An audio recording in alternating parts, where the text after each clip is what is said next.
We are back with head coach Scott Nagy here. Postgame, his comments are brought to you by CMC Mitchell and Associates. Final score: UIC wins it 68-66. Coach, we'll just begin. Where do you begin? What's on top of mind for you? Well, I'm just looking at the rebounds. You get beat by 20, you're not going to win the game, and we lost by 1. Took great care of the ball in the first half. 10 turnovers in the second half. Guys got tentative, but defensively, we weren't even close to good enough in the second. We were great defensively in the first half, but it's been a pattern for us. When our guys aren't in front of our bench, the communication breaks down. We several calls we had that the players know what they're supposed to do, didn't execute, and we talk about effort and execution. And there's only room for one bully at a school, and they were the bully, and we weren't. You get beat by 20 on the glass, you got beat up. And Coach, even saying that, as you said, you still had opportunities to win the game. Let's kind of just flash forward towards the end. We just didn't execute. We have guys, and we just didn't execute plays. And that's part of it, right? We talk about the 2 E's, effort and execution. Tonight we did not execute. It's amazing how many plays that we didn't run correctly. And so, we obviously got to do a better job as a coaching staff making sure our players know the plays. Coach, obviously a big moment to get your team back into the game. The start of the game wasn't in terms of the effort that you wanted. You called that timeout around the 13-minute mark. And it was, our start wasn't good. The very first play of the game, we went the wrong direction. It's those kind of things. I don't know how many games we're in the season now. I know we're over 20, and we're still just the start of the game. I'm standing there. I'm drawing it up. And we dribble to the left instead of to the right. It just is, those are the things. But clearly, when I watch that, I'm going, I'm not explaining it correctly. I'm the one that's got to do better here because, and so, but yeah, we call it timeout. I got after some guys about some things that they know better. And, but, there's almost nothing that can make up for being out rebounded by 20. And we lost by 1.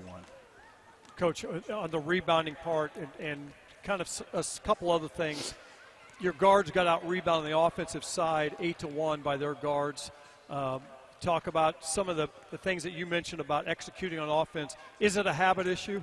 Are these habits that are not formed to the point where you want them? Yeah, I don't know. When you say 8-1, what are you talking about? Their guards had 8 offensive rebounds. Drew Steffi had 1 offensive rebound. Well, Drew does an offensive rebound. Yeah. Like they send everybody. Drew's not going to get offensive rebounds, but we need Drew to get defensive rebounds. Yeah. Drew is a get back guy for us, and so that that's the difference. Our guards generally, are like Mayo should be rebounding, but he didn't have any tonight. And we've got to keep him out of foul trouble. I need him on the floor late in the game instead of having freshmen. He's got to stay out of foul trouble.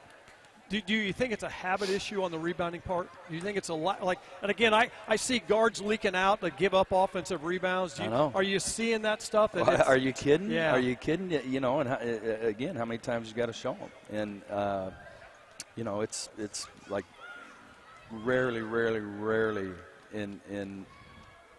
in my career have we been beaten on the glass this badly. Rarely. I mean, rarely. We mentioned your timeout at 13:05 really changed the game around the first half. Timeouts are valuable.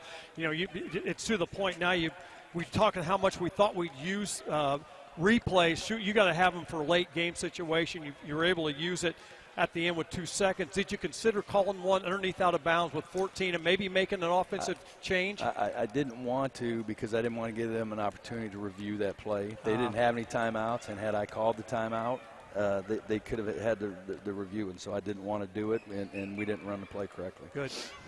Coach, it's one of those areas when you get to this point, there's so many plays throughout a game that you can pinpoint, but 2 that I thought were really big, and there's really not much of a statement you can make other than me making a statement. I thought Mayo's offensive foul down here on the end was no doubt one that was really tough to take down by the rim, and then with about under a minute to go, it looked like you guys forced the jump ball right before the made basket by UIC. I know it just wasn't called. Yeah, and you can talk about those things. Don't get out rebounded by 20, and we're not spending time.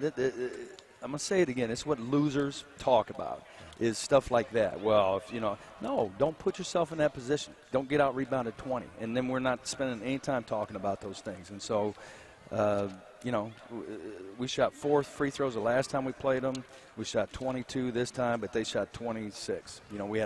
Mayo had a bad foul on just a simple flex cut and just handed them 2 points when we were in a pretty good spot. I mean, he's got to stay out of foul trouble for us. We need him on the floor. You talked about it, man, it's hard to stay in a game and you get out rebounded the way you did, but what kept you in it was you had a goose egg in the turnover column at halftime. Yeah, and then we just got careless. We were just so casual with the ball, and we knew they would turn it up. They saw we had 0 turnovers. That's what they live off of. Yeah. Thanks, Coach. Appreciate the time. Thank you. That was head coach Scott Nagy. Join us. We'll be back with Damian Mayo Jr., who is our Marion Toyota Player of the Game.